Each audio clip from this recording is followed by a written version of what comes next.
आज आपण धम्मपदातली 212वी गाथा पाहणार आहोत. म्हणजे प्रिय वर्गातली चौथी गाथा. आणि ही चौथी गाथा देखील पहिल्या दोन गाथांशी कनेक्टेड आहे.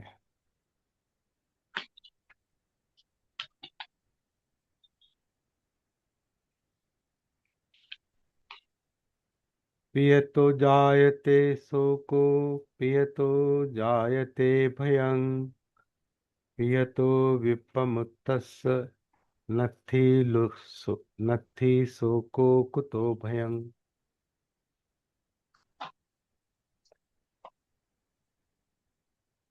प्रियांमुळे शोक जन्म घेतो, उत्पन्न होतो. प्रियांमुळे प्रिय वस्तू, प्रिय लोक, जे काही आपण प्रिय मानतो, प्रिय म्हणून धरतो, प्रिय म्हणून धारण करतो,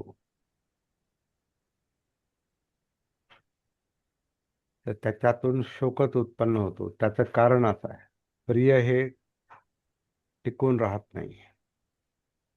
प्रिय वस्तू किंवा प्रिय लोक हे कायमस्वरूपी असतील असं नाही, आणि ते असलं तरी आपण असो असं नाही.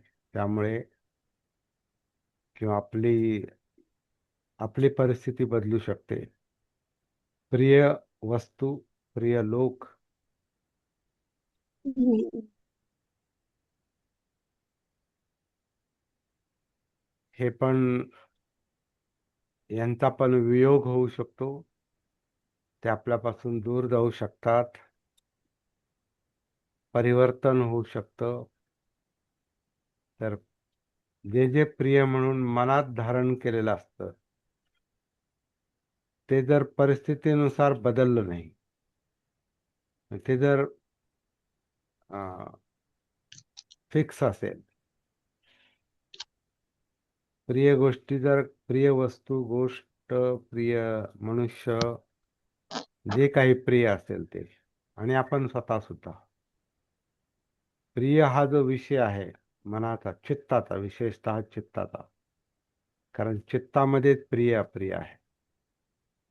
पाहिजे नको हा चित्ताचा गुणधर्म आहे. तर चित्तामध्ये जर प्रिय अप्रिय अशी भावना असेल, तर मग त्याच्यातून शोकच उत्पन्न होतो. आणि आणखीन म्हटलं, पियतो जायते भयं, प्रियामुळे, प्रिय गोष्टीमुळे भय निर्माण होतं. आणि हा आपला सगळ्यांचा अनुभव आहे. जे जे आवडतं ते ते धरूनच ठेवा असं वाटतं, आणि ते बदललं की त्याच्यातून शोक निर्माण होतो, भय निर्माण होतो. आणि पुढे असं स्पष्ट म्हटलेलं आहे का प्रिय, याच्यामध्ये अप्रिय पण आलं खरं म्हणजे. याच्यात जरी तो संदर्भ आला नाही ह्या गाथेमध्ये, तरी प्रिय आणि अप्रिय या दोन्हीतूनही चित्त मुक्त पाहिजे. कारण प्रियांचा वियोग, अप्रियांचा संयोग, हे दोन्ही जर यातनांचे, शोकाचे, भयाचे कारण असतील, तर चित्त त्याच्यापासून मुक्त पाहिजे. म्हणून पियतो विप्रमुक्तस्स, विप्रमुक्त जे चित्त विप्रमुक्त म्हणजे प्रिय विषयातून मुक्त आहे. हा प्रिय शब्द आपण कसा कसा समजतो त्याच्यावर अवलंबून आहे. याचा आता अर्थ जो आहे, आपण जे समजतो त्याला प्रिय म्हटलं नाही. आपण प्रिय, प्रिय गोष्टी, प्रिय हे फार सहज वापरला जाणारा शब्द आहे. प्रिय मित्र, प्रिय प्रेयसी, प्रियकर, प्रेम, ह्या फार म्हणजे आवडीचे विषय असतात हे प्रिय. परंतु प्रिय हा आवडीचा का असतो, तर प्रियातून काहीतरी भावनिक समाधान मिळतं, भावनिक आनंद मिळतो. म्हणजे चित्त त्याच्यामध्ये, त्या आनंदामुळे, त्या आनंदाच्या भावनेमुळे चित्त त्याच्यामध्ये अडकून असतं, त्याला आपण प्रिय म्हणतो. आणि प्रिय जे जे असतं त्याचा लोभ असतो, आणि लोभ हे दुःखाचं कारण आहे. आणि ही आतली गोष्ट आहे, मनातली, चित्तातली गोष्ट आहे, उंबरठ्याच्या आतली गोष्ट आहे.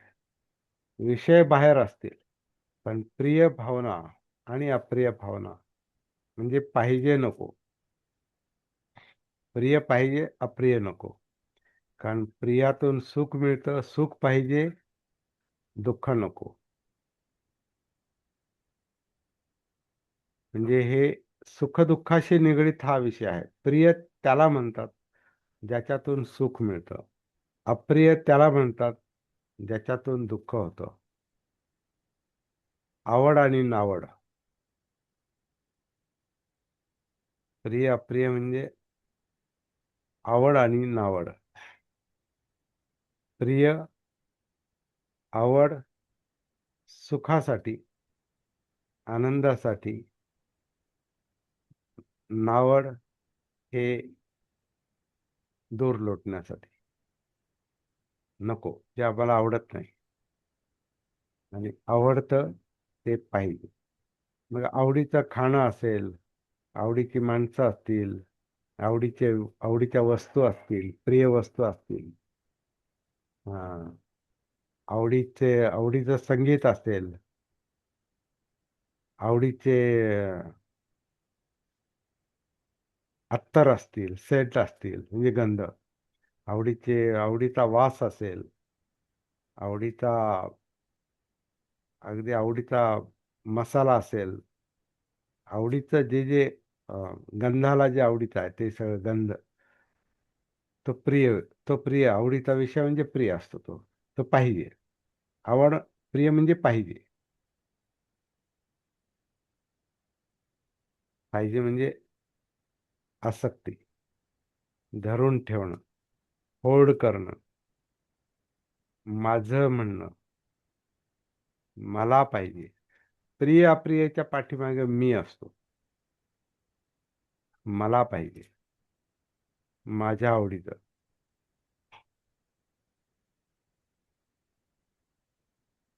का? तर त्याच्यातून एक सुख मिळतं. ते चांगलं आहे का वाईट आहे हा विषय नसतो. प्रिय गोष्ट चांगली आहे का वाईट आहे याचं भान नसतं बऱ्याचदा. पण प्रिय हा इंद्रियांचा विषय आहे.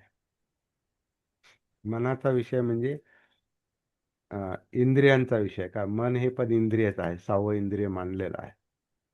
पण डोळे, कान, नाक, जीभ, त्वचा यांना भावणारे विषय, यांना आवडणारे विषय, इंद्रियांची आसक्ती, म्हणून मनाला आवडणारे विषय, ते प्रिय.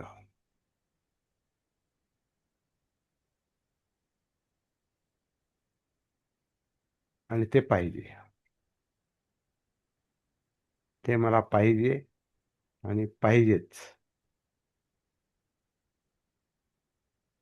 आणखी पाहिजे, जास्त पाहिजे, खूप पाहिजे, कायमचं पाहिजे.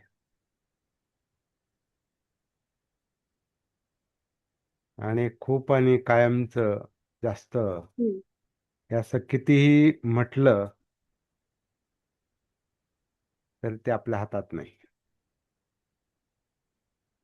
आणि आपल्या व्यवहारातले जे विषय आहेत, आपल्या कुटुंबातल्या व्यक्ती आहेत, आपले अनेक जे विषय आहेत, ज्याचं त्याने बघायचं आपल्याला काय काय प्रिय आहे, यादीच करून ठेवायची. आपल्याला काय काय आवडतं, म्हणजे आपलं चित्त, आपलं मन कशा कशामध्ये अडकून आहे,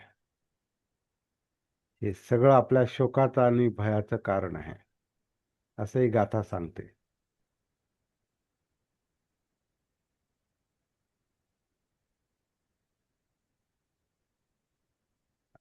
आणि त्याच्या विरुद्ध अप्रिय. प्रियची यादी तयार झाली तर अप्रियाची पण होईल. कारण जे पाहिजे त्याच्या विरुद्धच नको.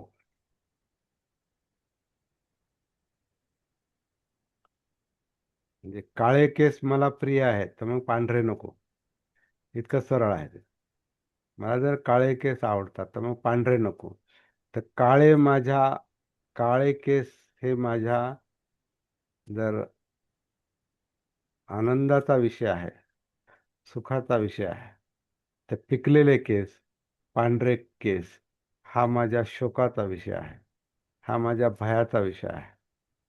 हा माझं काय म्हणतात, माझं सौंदर्य त्याच्यामुळे बाधित होतं. माझं माझी माझं तारुण्य त्याच्यामुळे बाधित होतं. म्हणजे याच्या पाठीमागं मी आणि माझंच आहे. प्रियाच्या पाठीमागं मीच आहे. सत्काय दृष्टी. मग माझा माझं प्रिय जे आहे ते माझं प्रिय आहे. मला प्रिय आहे. प्रिय या गोष्टीच्या पाठीमागं मी आहे आणि अप्रियच्या मागे पण मीच आहे. म्हणजे सुखदुःखाच्या मागे मी आहे. शोक आणि भयाच्या मागे मी आहे. म्हणून सत्काय दृष्टी मी हाच पहिला अडथळा मानलेला आहे. कारण त्या मी मुळंच सगळं यश अपयश निंदा स्तुती सुख दुःख लाभ हानी आणि आता हे प्रिय अप्रिय पाहिजे नको लोभ आणि द्वेष हा सगळा सत्काय दृष्टीचा मीचा विषय आहे. आणि मी म्हणजे काय याला काहीच उत्तर नाही. कशाला मी म्हणणार? आपण ठरवून जन्म घेतला नाही आणि आपण म्हणतो माझा जन्म झाला. एक एक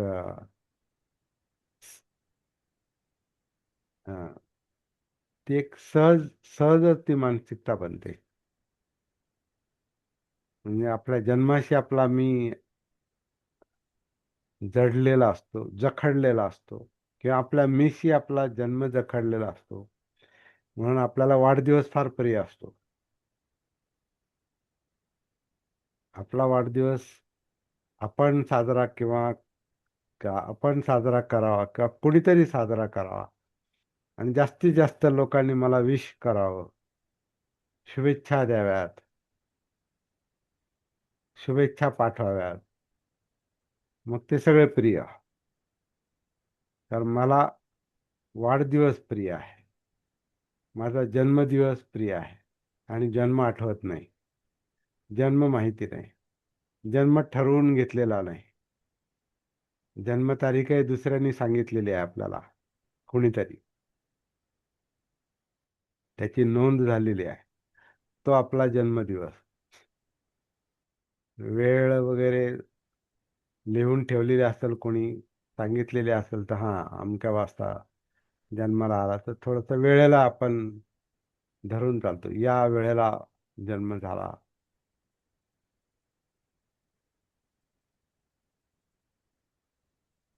पण हे इतरांनी सांगितलेलं आहे मला, आपल्याला.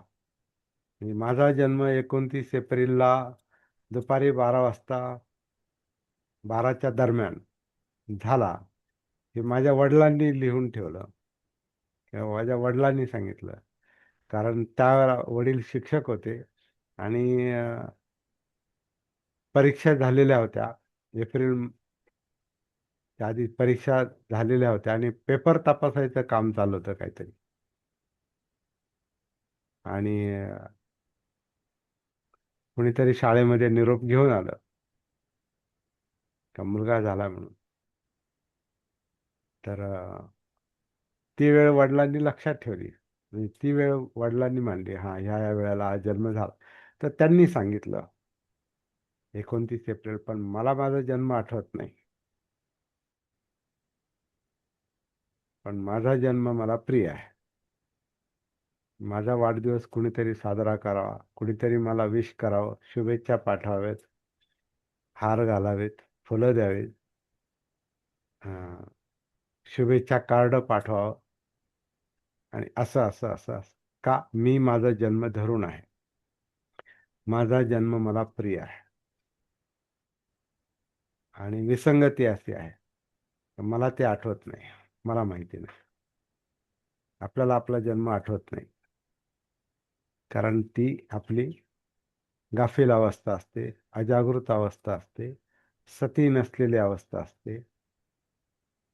आणि आयुष्यातल्या आपल्या बरीच वर्ष आपली ही सती नसलेल्या अवस्थेतच जातात, जागृती नसलेल्या अवस्थेतच जातात.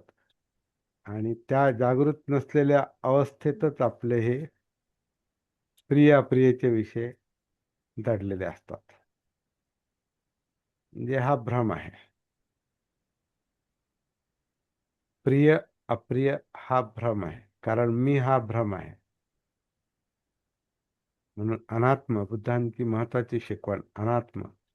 आपण मीला चिकटलो, सत्काय दृष्टीला चिकटलो, किंवा सगळ्याच गोष्टी त्याच्यात आल्या. कारण सत्काय दृष्टीला मीला चिकटलो का मग मला हे पाहायचं, मला ते ऐकायचं, मला हा गंध पाहिजे, ती चव पाहिजे, तो स्पर्श पाहिजे. आणि माझ्या मनात जे जे काही आहे ते मला प्रिय जे आहे ते पाहिजे, जे प्रिय नाही ते नाही पाहिजे. माझ्या भावना, माझे विचार हे सगळे त्या मीला धरून अतिसक्रिय होतात. आणि तो मी म्हणजे चित्तच आहे. ते चित्तच मी आहे बहुतेक. बहुतेक नाही, आता ती खात्री पटायला लागली. आणि हा मी, हे चित्त अविद्येतून आलेलं आहे, अज्ञानातून आलेलं आहे. कारण चित्त म्हणजे संस्कार, आपलं संस्कारित अस्तित्व, आपलं जीवन. तर ही गाथा आपल्याला धोक्याचा इशारा देते की प्रिय जर प्रिय धारणा जर मनामध्ये असेल,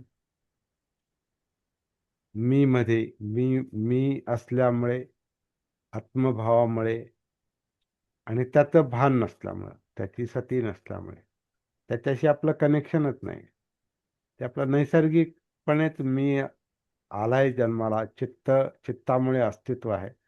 आणि अज्ञानातच तो मी जन्माला आलाय. मी भावना म्हणजे चित्त अज्ञानातून जन्माला आले, आणि आपण ते धारण करत चाललोय. आपण ते वाढवत जातो. आपण नाही वाढवत, चित्त वाढवतो. म्हणजे त्याला, ज्याला आपण आपण म्हणतो, तो मी जो आहे तो म्हणजे चित्त आहे. ते आपण नाही करत, ते चित्तावस्थाच तशी आहे, मनोवस्थाच तशी आहे की त्याला काहीतरी पाहिजेच असतं. प्रिय पाहिजे असतं, अप्रिय नको असतं. लोभ, द्वेष.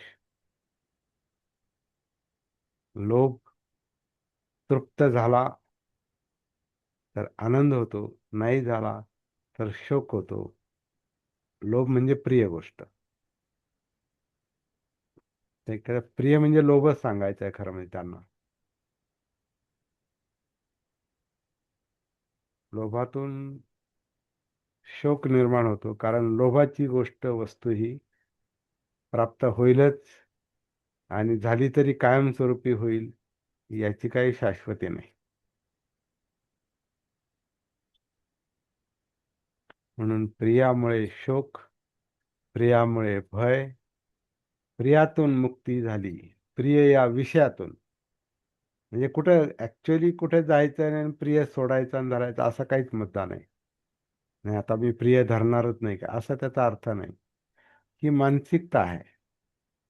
प्रिय अप्रिय, प्रिय, प्रियता अप्रियता, पाहिजे नको, ही मानसिकता आहे, मन आहे. मनापेक्षा चित्त आहे.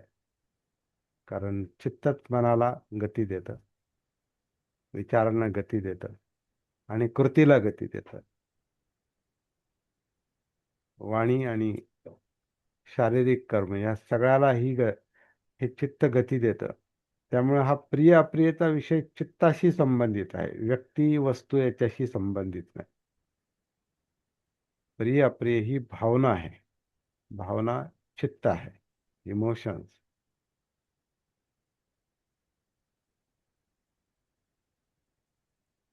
जेव्हा आपल्याला चित्तानुसती येते, जेव्हा आपण कायेमध्ये उतरतो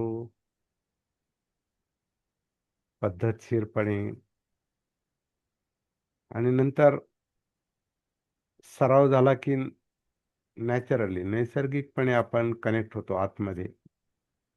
परंतु तसं जमत नसेल तर बुद्धांच्या शिकवणीप्रमाणे आनापानचं भान, आनापानचा जे शरीर करतं आतमध्ये, धडामध्ये जे आन आणि अपान, पोट, छाती, पाठ, हा डायफ्रॅम म्हणजे श्वास पटल, हा जो धडातली जी पोकळी आहे त्याच्यामध्ये ते आन अपान चाललेलं आहे. श्वास बाहेरून आत येत नाही, आतून खेचला जातो. आत्ता या क्षणी पहा.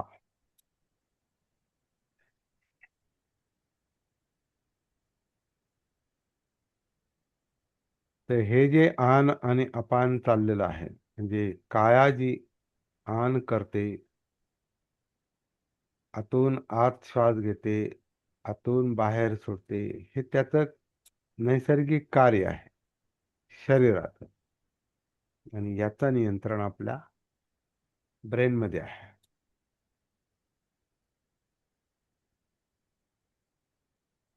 आणि पाठीच्या कण्यातून ज्या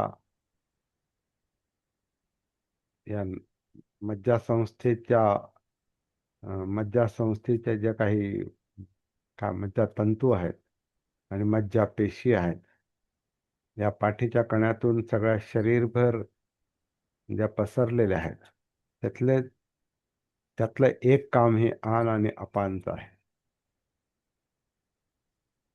खरं म्हणजे मेंदू आनापान करतो, पण तो आपल्याला जाणवत नाही, कारण आपलं तिथं कनेक्शनच नाही, सती नाही.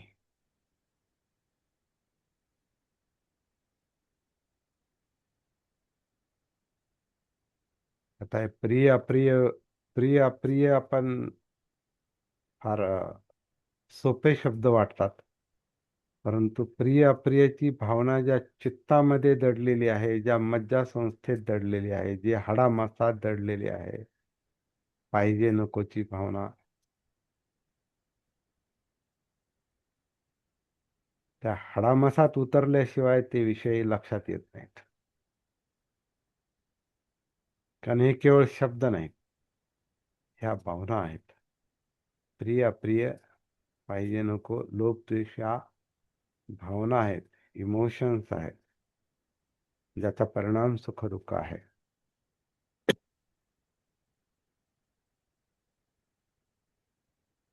त्याचं अस्तित्व या हाडामासामध्ये दडलेलं आहे. आणि म्हणून कायेत उतरावं लागतं, आणि म्हणून आनापानचा आधार घ्यावा लागतो. आन अपान ध्यान नाही, सती. आन अपान जे जिवंत प्रक्रिया जी आत्ता चालू आहे वर्तमानात,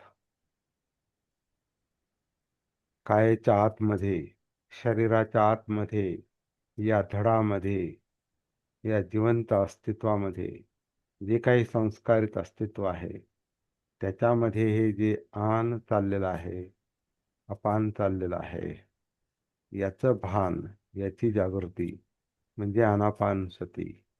त्याच्या निमित्तानं आपण कायेच्या आतमध्ये संपर्कात येतो, म्हणजे कायानुसतीमध्ये येतो. आता म्हणताना आपण श्वास आणि काया म्हणतो, परंतु त्याच्यामध्ये जाणीव आहेत, जिवंतपणा आहे, जाणीव आहे, म्हणजे वेदना आहेत. त्याच्यामुळं वेदना, श्वास, काया वेगवेगळ्या नाहीत. त्यातल्या भावना वेगळ्या नाहीत. त्याला धरून चालणारे विचार, मनोधम्म वेगळं नाही. सगळं एकाच अस्तित्वाचं हे कार्य आहे. एकाच अस्तित्वातले हे वेगवेगळे घटक आहेत, काया, वेदना, चित्त. ब्रेन, मनोधम्म, विचार प्रक्रिया. आणि इंद्रिय तर हे कायेला जोडलेले आहेत. या डोळे, कान, नाक, जीभ, त्वचा. डोळे, कान, नाक आणि जीभ हे इथेच जोडलेले आहेत. आणि त्वचा जी आहे ही सगळ्या शरीरभर आवरण म्हणून आत बाहेर पसरलेली आहे. त्याला स्पर्शाचे विषय आहेत. काय काया म्हणजे ज्याला आपण त्वचा म्हणतो, पण ती काया म्हणजे संपूर्ण अंतर्बाह्य स्पर्श इंद्रिय आहे ते.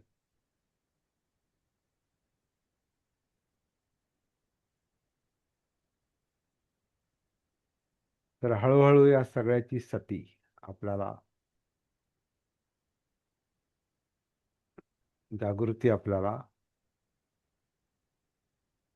अनुभवाला आली पाहिजे. आधी ते काय आहे हे समजून घेऊन त्याचा आपल्याला थेट डायरेक्ट अनुभव आला, तर मग प्रिय काय, अप्रिय काय, आणि त्याच्यामुळे होणारा शोक किंवा भय, चित्ताचा कंप. चित्तं फुट्ठ सलोक धम्मे ही चित्तं यस्य न कंपती. ही जी गाथा आहे महामंगल सूत्रातली, चित्त कधी कंप पावत नाही, कधी कंप पावत नाही. तर हे जे प्रिय अप्रिय, याच्यामध्ये शोक भय म्हणजे दुःख, आणि सुख, प्रिय सुख, अप्रिय दुःख. हे जे सुख दुःख, यश अपयश, निंदा स्तुती, सुख लाभ हानी, हे लोकस्वभाव म्हटलं. लोकस्वभाव म्हणजे चित्तावस्था. हे चित्तावस्था ज्या या लोकस्वभावाने बाधित आहेत, त्यातला हा प्रिय अप्रियचा विषय आहे. या प्रिय अप्रियच्या विषयाने चित्त बाधित झालं की शोक होणारच, भय निर्माण होणारच. पण हे कुठं बसलेलं आहे? हे भय शोक कुठं बसलेला आहे? म्हणजे प्रिय अप्रिय कुठं बसलेलं आहे? कुठं आहे ते? काय आहे ते? त्याचं कार्य कसं चालतं? हे तिथं पोहोचल्याशिवाय कळत नाही. म्हणून चित्तानुसती महत्वाची आहे. चित्तानुसती आल्याशिवाय, चित्ताचं भान आल्याशिवाय चित्तशुद्धी नाही. चित्तशुद्धी नाही तर दुःखमुक्ती नाही.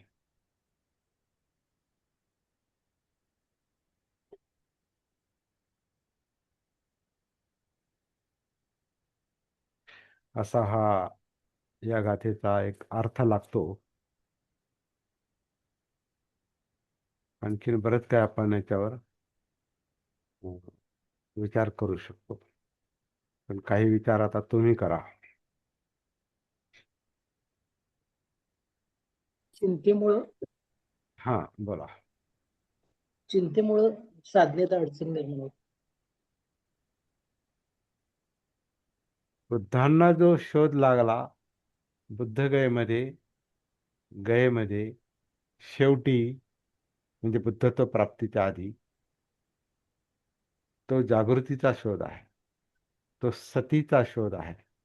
तो भानावर येण्याचा शोध आहे. ती गोष्ट त्यांना आधी तेवढ्या स्पष्टपणे जाणवली नसणार आहे. ती थोडीशी त्यांना लहानपणी जाणवली, पण तेव्हा ती मॅच्युरिटी नसेल, ती समज पूर्ण नव्हती. परंतु ती कनेक्टिव्हिटी जी आहे स्वतःशी, स्वतःशी जे जोडले गेले जीवनाशी, ती ती कपिलवस्तूतली गोष्ट. म्हणजे मी तर असं म्हणतो, सतीची सुरुवात कपिलवस्तूमध्ये आहे, पण त्याचं पूर्णत्व गयेमध्ये आहे, बुद्ध गयेमध्ये. आता गावाचं नाव याच्यासाठी आपण घेतो, कपिलवस्तून गया असा तो संबंध नाही असं. पण त्याचा सिद्धार्थ गौतम बुद्धांच्या बाबतीत जेव्हा आपण बोलतो तेव्हा ते अशी गावाची नावं घ्यावं लागतं. ऍक्च्युअली गावाचा काय संबंध नाही तिथं. कपिलवस्तून गया असं काही नाही. मनवस्थेशी संबंधित ही गोष्ट आहे, प्राप्तीशी संबंधित ही गोष्ट आहे. तर त्याची सुरुवात कपिलवस्तूमध्ये झालेली आहे. म्हणजे ज्ञात सुरुवात, आपल्याला जे माहिती आहे ते. इतिहासाच्या आधारावर जे काय आपण वाचतो ऐकतो त्याच्या अनुषंगाने बोलतो आपण. कदाचित त्याच्या आधी झाली असेल, किंवा जी सतीची गोष्ट बुद्धगयेमध्ये त्यांना प्रकर्षाने लक्षात आली ती आधीच आली असेल कधीतरी. पण ते पक्क झालं नाही.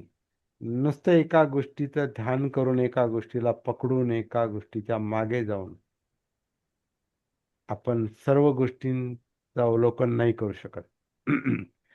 एकाच्या मागे गेलं तर एकाच ज्ञान होईल.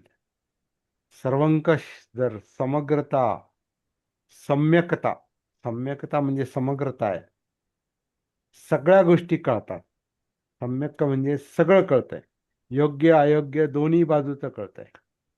संकल्प दोन्ही बाजूचे कळतात. वाणी दोन्ही बाजूची कळते. कर्म दोन्ही बाजूचे कळतात. जीवनशैली इकडची तिकडची, चांगली वाईट, योग्य अयोग्य सगळं दोन्ही बाजूचं कळतंय. दोन्ही बाजूंचं भान आहे. प्रयत्न व्यवस्थित, हे करू का ते करू, आता गोंधळ नाही. हे चुकीचं आहे आणि ते बरोबर आहे. हे मला नको आणि ते पाहिजे असं नाही. आता कळालं हे चुकीचं आणि बरोबर काय, तर बॅलन्स येतो. आणि मग बरोबर ते सावधानतेनं, सतीपूर्वक, स्मृतीपूर्वक, जागृतीपूर्वक ते प्रयत्न, व्यायाम पुढे चालतो आणि चित्त समाधीमध्ये येतं. म्हणजे सगळा विस्कळीतपणा थांबतो. तर हे जे लक्षात आलेलं आहे, हे काय आहे नेमकं, हे थोडंसं आपल्याला आपल्या अनुभवातून पडताळणी करणं गरजेचं आहे. आपण बुद्ध धर्माचा आपण इतिहास वाचल्यासारखा इतिहास अभ्यास नाही करत. काहीतरी असं घडलं, हा, आणि आता मला माहिती झालं. नाही, हा आपल्या जीवनाशी संबंधित विषय आहे. खरं म्हणजे हेच बौद्ध बनणं आहे. काल माझ्याकडे एक अधिकारी आले आणि ते म्हणाले, नगरचेच होते, रिटायर्ड आहेत, आणि ते म्हणाले आमच्या सोसायटीमध्ये आम्ही अशी एक मध्ये जागा सोडलेली आहे आणि तिथं आम्ही 1-1.5 कोटीचं विहार उभं करणार आहोत आणि लोकांनी तिथे यावं. तिथं आम्ही बाबासाहेबांच्या अस्थी पण आणण्याचा प्रयत्न करणार आहोत. लोकांनी तिथं अस्थीच्या दर्शनाला यावं. 1-1.5 कोटीच्या पुढे ते विहार उभं राहील, 1.5 कोटी रुपयाचं, वगैरे वगैरे वगैरे वगैरे. आणि मला त्यांनी प्रश्न विचारला, तुम्हाला काय वाटतं, विहार कशी चालली पाहिजेत? म्हटलं, विहार कशी चालली पाहिजेत हा महत्वाचा मुद्दा नाही. माणसं बौद्ध आहेत म्हणजे काय आहे ते नेमकं, याचं भान नसेल तर तुम्ही 1 कोटीचं विहार बांधा, नाही तर 10 कोटीचा बांधा. 2 गुंठ्यात बांधा, नाही तर 200 एकरात बांधा. जी माणसं ते चालवतात, ती माणसं भानावर आहेत का? विहाराचं मूल्यमापन तुम्ही, मी 1.5 कोटीचं बांधील आणि तिथं बाबासाहेबांच्या अस्थी का ठेवायचे, तर बाबासाहेब एक चलनी नाणं आहे. तिथं अस्थी ठेवल्या म्हणजे त्या निमित्तानं लोक येतील, मग पैसे देतील, मग त्यांच्याकडूनच हे 1.5 कोटी उभे करणार आणि तिथं विहार बांधणार आणि ते म्हणणार आम्ही बौद्ध धर्माचं काम करतो. तर परत ते थोडंसं बाबासाहेबांनी, कधी कधी असं वाटतं काय म्हणतात ते, थोडंसं कठोर उपमा आहे, पण भिकाऱ्यांच्या झोळीत हे बुद्ध धर्माचं धन टाकलंय आणि त्याचं मोलच कळत नाही, असं काहीतरी आहे ते. त्याच्यामुळे थोडंसं काही गोष्टी कठोर आहेत विचार करायला, पण असंच आहे असं वाटतं. तुम्ही अधिकारी आहात आणि रिटायर झाले आणि पैसा आहे आणि मग मी असं करेल, येऊ करेल आणि तेव्हा करेल. बुद्ध काय आहे समजून घेतलं पाहिजे. समजलं नाही अजून, भान नाही, जगण्याचंच भान नाही. असंच जीवन काढलं. आणि आता उतारवयात काय करायचं म्हणून तेच परत करायचं, त्याच चुका परत करायच्या आणि लोकांना गुंतवून टाकायचं. सोसायटीचे चेअरमन गुंतवून टाकायचं लोकांना आणि इतरांना पण. मग आम्ही आता आदर्श बुद्धविहार कसं असावं ते आम्ही दाखवणार. असो, हे असं आहे.